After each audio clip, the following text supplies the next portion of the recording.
बिना फूल भंवरा रस चाहे कहूँ बीरवा को नाव। पर्वत ऊपर हर बहे। पत्थर के ऊपर हल नहीं चलता है, नहीं कि चलता है जी। सदगुरु यहाँ बता रहे हैं पर्वत ऊपर हर बहे, घोड़ा चढ़ी बसे गांव, और बिना फूल भंवरा रस चाहे कहूँ बीरवा को नाव। पर्वत के ऊपर हर मतलब हल चलाना चाहता है, घोड़ा में बैठकर गांव बसाना चाहता है, और बिना फूल के भंवरा रस लेना चाहता है। बताओ उस बीरवा विश्ववृक्ष का क्या नाम है? क्या नाम है जी, जानते हो? अच्छा, आत्मा राम पर्वत ऊपर हर बसते, बस एक ठोका आत्मा सीख गए हैं, जीव चेतन और कुछ नहीं। अपनी आत्मा को परम तत्व ना समझकर शब्द जालों में पड़े हुए जो अलग परमात्मा या मोक्ष खोजते हैं, वो मानो क्या करते हैं? पत्थर पर हल चलाना चाहते हैं, घोड़े पर चढ़कर उस पर गांव बसाना चाहते हैं, और उसका मन भंवरा बिना फूल के ही रस चाहता है। कहो भला कल्पना को छोड़कर विश्ववृक्ष का क्या नाम हो सकता है? तो उस वृक्ष का क्या नाम है? कल्पना। कल्पना है ये सब चीज, नहीं। पत्थर के ऊपर हल नहीं चलता, चंचल घोड़े पर गांव नहीं बसता, बिना फूल के भंवरे को रस नहीं मिलता। जैसे उक्त बातों का होना बस असंभव है, वैसे स्वरूप ज्ञान तथा स्थिति छोड़कर एवं स्व आत्मा में रमन से हटकर कहीं भी बाहर सुख शांति या मोक्ष नहीं मिल सकती। लोग पुराणों, महाकाव्यों एवं धर्मशास्त्रों की बातें पढ़ते और सुनते हैं, और उसमें वर्णित स्वर्गों के काल्पनिक एवं मनोरम दृश्यों में खो जाते हैं। हिंदू, मुसलमान, ईसाई आदि सभी परंपरा वालों ने अपने मन को बहलाने के लिए स्वर्ग का सुंदर से सुंदर रूप खींचा है। कल्पना करते नहीं कि मरने के बाद हम क्या प्रभु के धाम में जाएंगे, ईश्वर के धाम में जाएंगे, परलोक में जाएंगे, वहाँ कभी बुढ़ापा नहीं आएगा, कभी कोई चीज़ समाप्त नहीं होगी, बस भोगों को भोगते रहेंगे, इंद्रियां शिथिल नहीं होंगी। ये सब चीज़ कल्पना करते हैं नहीं, लेकिन ऐसा कल्पना वाला स्वर्ग नहीं मिलता है। जीते जी जीवन को स्वर्ग बना सकते हो, और वो भी कैसे? जीवन जीने की कला के कारण से, अपने मन, वाणी और कर्मों की निर्मलता और पवित्रता से हम इसी जीवन में स्वर्ग का सुख प्राप्त कर सकते। लेकिन ऐसा जो कल्पना वाला स्वर्ग है वो मिलने वाला नहीं है। जन्म लिए हैं तो एक दिन शरीर बढ़ेगा ही, जवानी आएगी, बुढ़ापा आएगा और मौत भी आएगी, शरीर शिथिल होगा ही। ऐसा नहीं कि जवान है वो जवाने ही रहेंगे, और जो भोग की वस्तुएं वो भी एक नाशवान है, इंद्रियां भी शिथिल होंगी। लेकिन ऐसा स्वर्ग की कल्पना कर लेते हैं जहाँ केवल जैसे हैं वैसे ही रहेंगे, भोग कभी समाप्त ही नहीं, जितना भोग हजारों साल, करोड़ों साल, तो ऐसा स्वर्ग मिलने वाला नहीं है। सब चीज़ कल्पना की बातें। लेकिन यही लोग पुराणों, महाकाव्यों, धर्मशास्त्र में ऐसी ऐसी कहानियाँ गढ़ी गई हैं, और उसी में लोग स्वर्ग के काल्पनिक और मनोरम दृश्य में खो जाते हैं, विवेक ही नहीं कर पाते, विचार ही नहीं कर पाते हैं। हिंदू, मुसलमान, ईसाई आदि सभी परंपरा, एक परंपरा नहीं कि एक मत में कहा गया, सब अपने मन को बहलाने के लिए स्वर्ग का सुंदर से सुंदर रूप खींचा है। सभी मत वालों ने ऐसे ईश्वर का भी रूप गढ़ा जो अपने भक्तों द्वारा थोड़ी खुशी खुशामद करने पर उन्हें सारी सुख सुविधा देने के लिए तैयार बैठा है। ऐसे तो सोच रहे हैं कि हम पूजा कर देंगे, पाठ कर देंगे, यज्ञ हवन तर्पण कर देंगे तो भगवान खुश हो जाएगा और हमें सुख, शांति, धन, निरोगिता और क्या पुत्र, नौकरी, व्यापार सब चीज़ देगा। आज आदमी कुछ होता है, भगवान 1 किलो लड्डू चढ़ाऊंगा, मेरा एक काम पूरा होना चाहिए, तो भगवान को भी घूस देते हैं, नहीं घूस, भगवान को के साथ भी छल कपट करते हैं, धोखा करते हैं। तो आदमी थोड़ी सी खुशामद करने पर उन्हें सारी सुख सुविधा देने के लिए तैयार बैठा, ऐसा समझ लेते हैं, ऐसे ईश्वर का रूप गढ़ लेते हैं। आदमी की भोगों की इच्छाएं जीवन में पूरी नहीं होती, क्योंकि इच्छाएं पूरी नहीं होती, आस्कताएं पूरी होती है। आस्कताएं रोटी कपड़ा मकान वो तो पूरा सबका पूरा होगा, लेकिन भाई इच्छाएं हैं और की चाहना वो कभी पूरी नहीं हो सकती। चाहे लखपति करोड़पति अरब खरबपति हो जाए, कितना ही धन दौलत आ जाए, लेकिन किसी की इच्छाएं पूरी नहीं होती। और की चाहना, क्योंकि तृष्णा है। आदमी की भोगों की इच्छाएं इस जीवन में पूरी नहीं होती, वो पूरी हो भी नहीं सकती। किसी की पूरी नहीं हुई है तो यहाँ की अपूर्ण इच्छाओं की सृष्टि के रूप में उसने आकाश एवं स्वर्ग लोक की कल्पना की। अब इच्छाएं पूरी नहीं हो रही तो एक ऐसे लोक की कल्पना कर लेते हैं जहाँ सब इच्छाएं पूरी हो जाए, लेकिन ऐसा होने वाला नहीं है। तो लोग आकाश स्वर्ग लोक की कल्पना कर लेते हैं, वहाँ भगवान है, देवता है, दिव्य भोग है, वो सब कुछ हमें देंगे, स्वर्ग के दर्शन होंगे। परंतु स्वर्गलोक वहाँ के भगवान तथा देवता तो झूठे हैं ही, वहाँ के दिव्य भोग भी वही है जो मलिन इंद्रियों के क्रियाएं हैं। अप्सराएं, हूरे, गिलमे तथा इनसे मिलने वाले भोग वही हैं जो यहाँ सूकर कुकर और बंदर भोगते हैं। अब जो सूकर कुकर बंदर भोग रहे वही तो मिलेंगे, और का अलग से भोग मिलेगा का? वहाँ कल्पना करोगे, मान लो मिल भी गया, कल्पना करते हैं मान लो मिल गया, तो क्या वो अलग होगा? वही जो सूकर कुकर भोग रहे वही भोगोगे। इतनी घृणित वस्तुओं में जिसका मन रमता हो उसे अध्यात्म की छाया भी नहीं छुई है। इस 20वीं शताब्दी में कितने मुल्ला पादरी और पंडित सभाओं में ताल ठोककर तथा मुट्ठी भींचकर श्रोताओं से कहते हैं कि तुम जब स्वर्ग में पहुंचोगे तब तुम्हारी आंखों की रोशनी इतनी बढ़ जाएगी कि तुम ईश्वर को देख सकोगे। आज तुम्हारे आंखों की रोशनी इतनी नहीं है, और ईश्वर सामने आएगा तो तुम उसके दर्शन नहीं कर पाओगे। लेकिन यहाँ से जब जाओगे ना, स्वर्ग में पहुँचोगे, तब तुम्हारी आंखों की रोशनी बढ़ जाएगी और उस ईश्वर के दर्शन कर सकोगे, उसको देख सकोगे, दिव्य भोगों को भोग सकोगे। दिव्य भोगों को भोगोगे वह तो घलवे में। ऐसे लोगों की बुद्धि कितनी दीन है यह सहज समझा जा सकता है। यह ठीक से समझ लो कि तुम्हारे चित्त की निर्मलता के समान कहीं स्वर्ग नहीं है। किसके समान स्वर्ग नहीं है?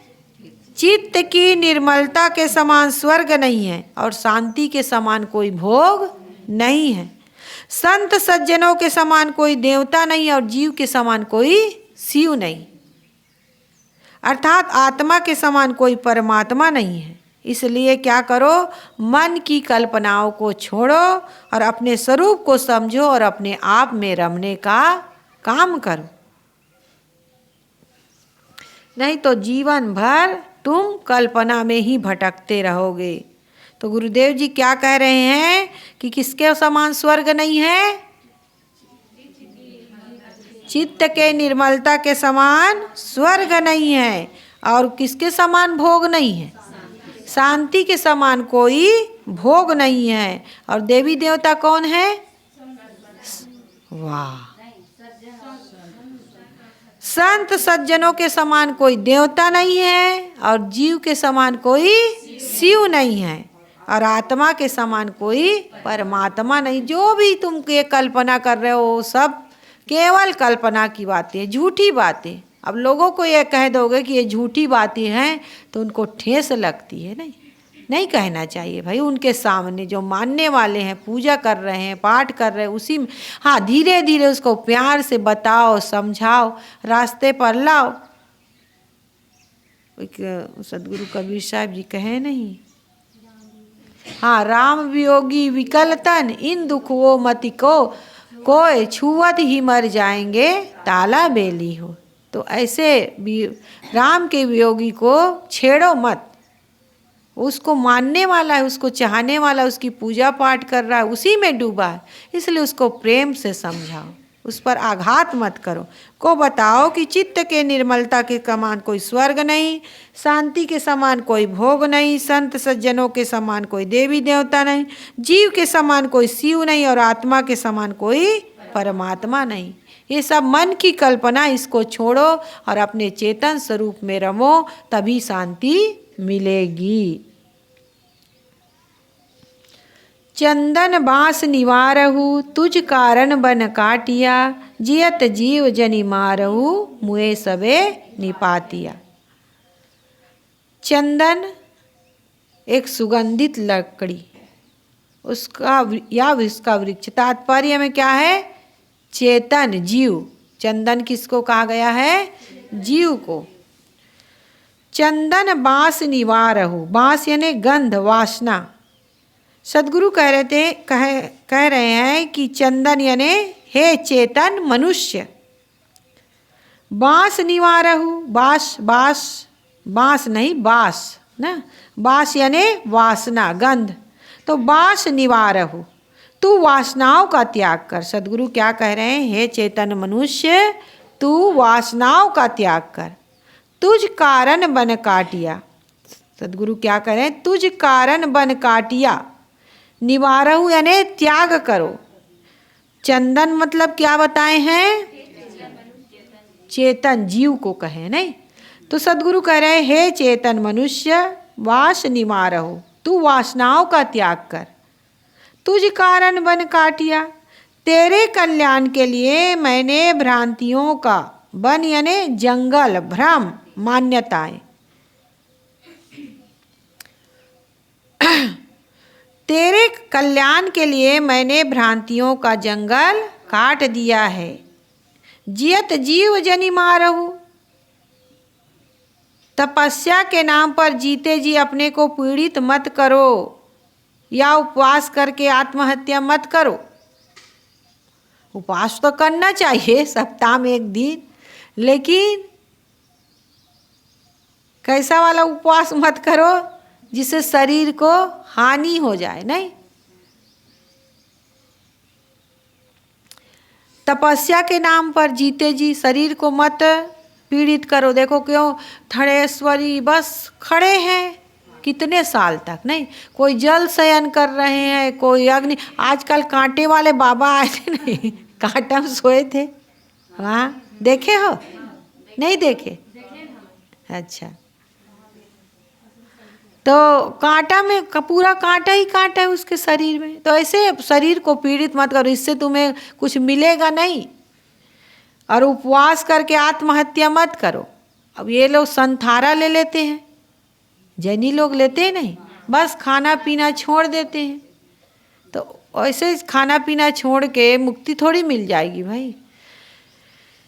तो सदगुरु कह रहे हैं कि हे चेतन मनुष्य, तू वासनाओं का त्याग कर, तेरे कल्याण के लिए मैंने क्या किया है?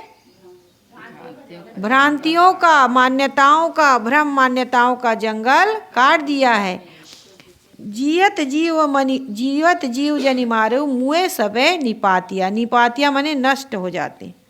यदि अपने शरीर को पीड़ित करने एवं आत्महत्या करने से मोक्ष होना माने तो शरीरांत तो सबके नष्ट होते हैं, अंतिम में नष्ट होते हैं, सबका मोक्ष हो गया। चाहे वो भूखे रह के शरीर छूटे, चाहे बीमारी में छूटे, चाहे कुछ भी छूटे, सबका नष्ट होता है। फिर सबका मोक्ष होना स्वीकार हो जाना चाहिए। मनुष्य दुखों से पीड़ित है और वह उससे छूटना चाहता है। दुखों से छूट जाना ही मोक्ष है। परंतु मोक्ष के विषय में लोगों की बड़ी बड़ी भ्रांतियां हैं। नाना धार्मिक ग्रंथों में मोक्ष के बड़े तर्कहीन नुस्खे दिए गए।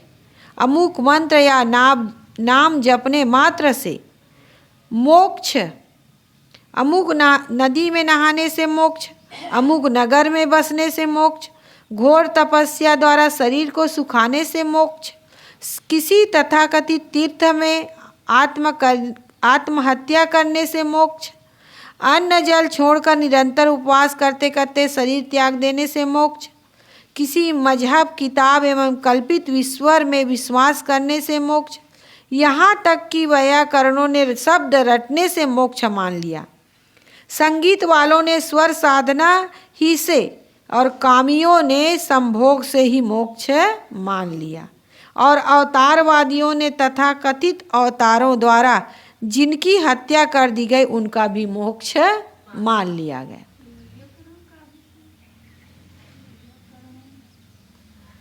पता नहीं, मतलब जिस कारण से शब्द रटने से कह रहे हैं, शब्द रटने से मोक्ष मान। हाँ, बाह्य कारणों है क्या?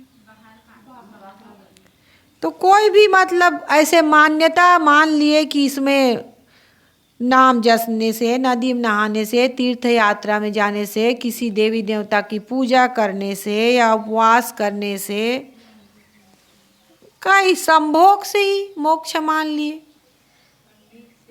अवतार से, संगीत से, अवतार के उसके हत्या कर दिए, अवतार माने उसके मोक्ष मान लिए, तो ऐसे मोक्ष नहीं होता भाई। सद्गुरु ने यहाँ चेतन मनुष्य को चंदन शब्द से संबोधित करके कहा, क्योंकि आदमी क्या है, दुखों से पीड़ित है, दुख से छूटना चाहता है। और जो दुख से छूट जाए गया वही उसका ही मोक्ष हो जाता है। और दुख से कौन छूटेगा?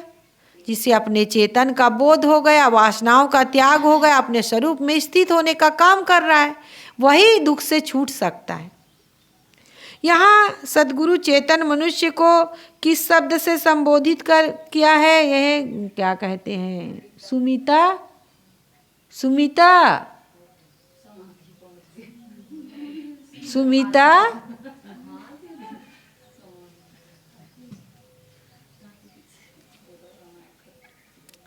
किसको कहा है? चंदन नहीं जाना तो यहाँ बैठने से क्या फायदा? जाओ मुँह धो के आओ।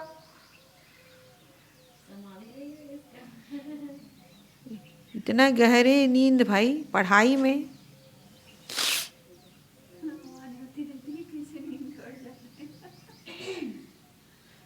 सद्गुरु ने आज चेतन मनुष्य को चंदन शब्द से संबोधित करके कहा कि हे मानव, तू वासना का त्याग कर।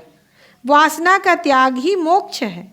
सद्गुरु कहते, मैंने तेरे कल्याण के लिए भ्रांतियों का जंगल काट डाला है, मोक्ष के सस्ते और तर्कहीन नुस्खों का पर्दाफाश कर दिया है। अब तेरा काम है कि तू स्वयं सत्य को समझ और अपना कल्याण कर। सस्ते नुस्खे से काम चलने वाला नहीं है। इसलिए सद्गुरु ने कहा भ्रांतियों का जंगल काट दिया है, और क्या करना है? हमें स्वयं को सत्य की परख करके समझकर अपना कल्याण करना है। मोक्ष ना तो किसी बाहरी क्रिया का फल है और ना किसी में मिलना या कहीं अन्यत्र पहुंचना मोक्ष है।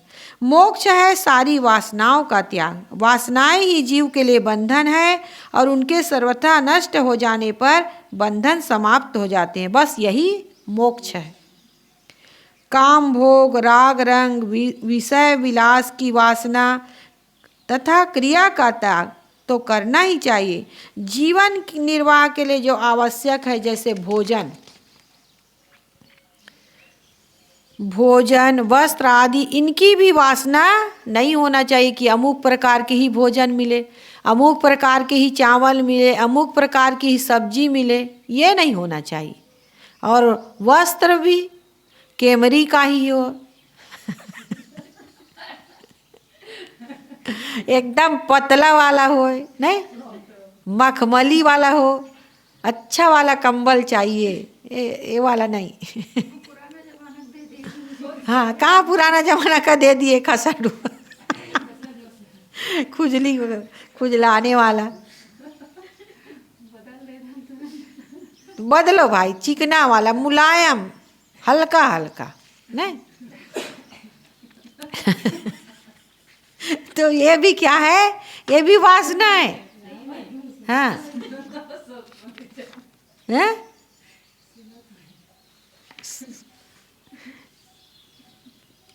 तो तो सदगुरु क्या कह रहे हैं गुरुदेव जी कि काम भोग राग रंग विषय विलास की वासना को तो त्याग करना ही है। जीवन निर्वाह के लिए जो आवश्यक है जैसे भोजन वस्त्र इसकी भी वासना नहीं होना चाहिए। भोजन है भूख एक रोग और भोजन औषधि, तो जो भी भाई मिल जाए। भूख लगी होगी तो ना मोटा चावल खाने का चावल ही चावल खा लोगे चटनी के साथ, नहीं नमक के साथ खा लो। एक थाली भात खा जाओगे नमक के साथ। भूख लगेगी तो, और भूख नहीं लगी है, अरे आज का चावल तो मोटा है थोड़ा पतला वाला निकालो भाई ये वाला चावल नहीं चलेगा। नहीं तो हमें जीवन निर्वाह के लिए खाना चाहिए, स्वाद के लिए नहीं। शरीर ढकने के लिए पहनना चाहिए, प्रदर्शन के लिए नहीं। लेकिन डिजाइन वाले सलवार सूट आगे बटन लगा यहाँ से कटिंग करवाओ, नहीं इधर अच्छा नहीं दिख रहा है, इधर थोड़ा झूल रहा है नहीं इसको अच्छा से सेटिंग करो भाई। तो ऐसे में काम नहीं चले। ये भी क्या है? वासना है। जब मन चारों तरफ से अनासक्त एवं वासना विहीन हो जाता है तब हमारे लिए सर्वत्र मानो अमृत ही अमृत उपलब्ध हो जाता है, क्योंकि तब हमारा हृदय क्या हो जाता है? शांत हो जाता है। सद्गुरु कहते हैं कि मोक्ष के लिए जियत जीव जनि मारो, जीते जी अपने आप को पीड़ा मत दो। अन्न वस्त्र त्यागने से मोक्ष नहीं मिलता है, और लेकिन एकदम सुकुमार भी मत बने रहो भाई। थोड़ा सा पैर भाई इसमें हम नहीं चल पाएंगे, पैर गड़ता है, बहुत गड़ता है साहब बिना चप्पल के वहाँ नहीं चलेंगे, बहुत गड़ता है पत्थर, ऐसे कहते। तो ये भी क्या है? ये भी नहीं होना चाहिए, इतना सुकुमार भी नहीं होना चाहिए। तो अपने आप को पीड़ा भी मत दो और इतने सुकोमल, और अरे हम तो इतना उठा ही नहीं पाएंगे साहब जी, बहुत वजन है, कमर टूट जाएगा, हाथ पैर टूट जाएगा तो ऐसे से काम नहीं चलेगा भाई। तो अन्न वस्त्र त्यागने से मोक्ष नहीं मिलता। शरीर को पीड़ा देकर मोक्ष की कल्पना गंवारूपन है। यदि शरीर को संताप देकर तथा इसकी हत्या करके मोक्ष होता तो मरने पर सबको मोक्ष मानना चाहिए, मरने पर सबका मोक्ष मानना चाहिए, परंतु यह बात सच नहीं है। मोक्ष के लिए वैसा काम जीते जी करना पड़ेगा। जीवन निर्वाह में मध्यवर्ती व्यवहार होना चाहिए। विषय विलास गलत है, परंतु शरीर को संताप देना भी गलत है। ठूस कर खाना गलत है, परंतु अधिक उपवास भी गलत है। फैशनेबल होना गलत है, परंतु दिखाने के लिए फटा मैला एवं टाट लपेटना भी गलत है। बहुव्यवहार गलत है, परंतु एकदम निष्क्रिय रहना भी गलत है। निरंतर भीड़ में रहना गलत है, परंतु साधु संगत छोड़कर सब समय अलग थलग रहना भी गलत है। तो मध्यवर्ती व्यवहार लेना चाहिए। तो मोक्ष के लिए तपस्या का स्थान गौण है और साधना की प्रधानता है। तपस्या दिखाऊ, उत्तेजक और प्रचारक होती है, किंतु साधना गंभीर और अंतर्मुख होती है। गीता में महाराज श्री कृष्ण के मुख से भी यही कहलवाया गया है, आहार विहार युक्ताहार विहारस्य युक्त चेष्टस्य कर्मसु युक्त स्वप्ना बोधस्य योगो भवति दुःखः। आहार विहार चेष्टा कर्म सोना तथा जागना मध्यवर्ती रखने से ही योग दुख का नाशक होता है। गोस्वामी तुलसीदास जी ने भी कहा है, देह सुखाने तथा देह सुखाए पिंजर करे, धरे रैन दिन ध्यान, तुलसी मिटे न वासना बिना विचारे ज्ञान।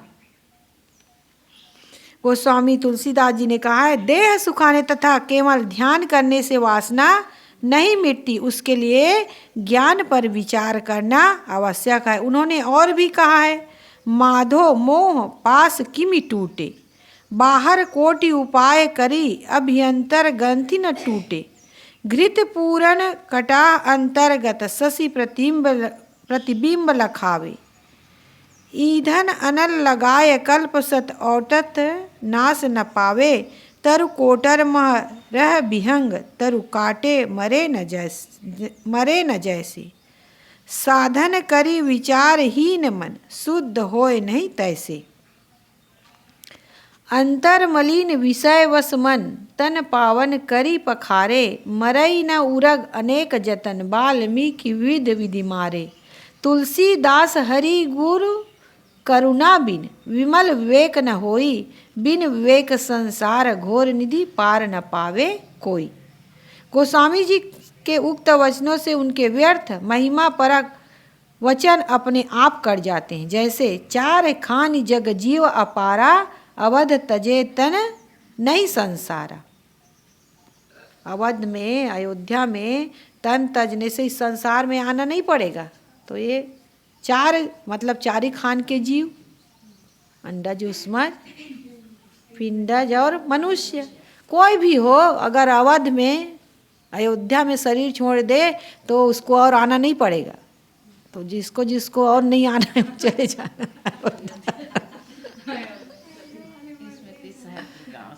तो उन लोग उधर के लोग सब मुक्ति हो जाते हैं, हो जाते हैं, होते हैं कि नहीं बताओ है?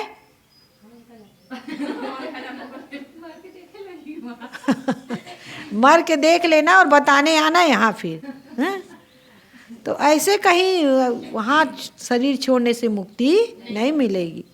रामेश्वर के लिए भी कहा है, जो गंगा जल आन चढ़ावही सो सायुज्य मुक्ति पद पावही। रामेश्वर में शिवलिंग में अगर जल चढ़ा दोगे वहाँ जो गंगा जल को, तो वो तुम भी वही सायुज्य उसके समान ही मुक्त हो जाओगे, उसके समान हो जाओगे, भगवान के समान।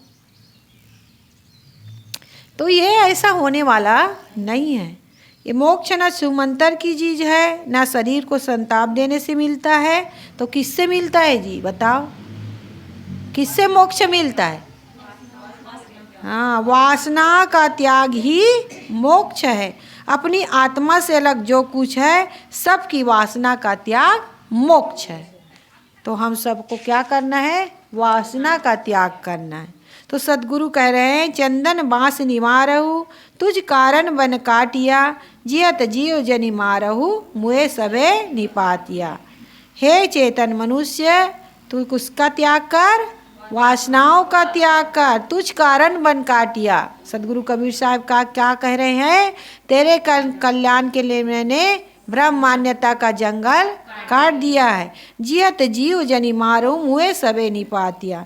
तुम अपने आप को जीते जी तपस्या के नाम पर पीड़ित मत करो, उपवास के नाम पर आत्महत्या मत करो। शरीर को पीड़ित करने से, आत्महत्या करने से मोक्ष होना मानते हो तो शरीर तो सबका शांत होता है, सबका मोक्ष हो जाना चाहिए, ऐसे सूकर हो जाना चाहिए मोक्ष। तो ऐसा होने वाला नहीं है। इसलिए क्या करो? वासना का त्याग करो। वासना त्याग ही मोक्ष है। बोलिए सद्गुरु।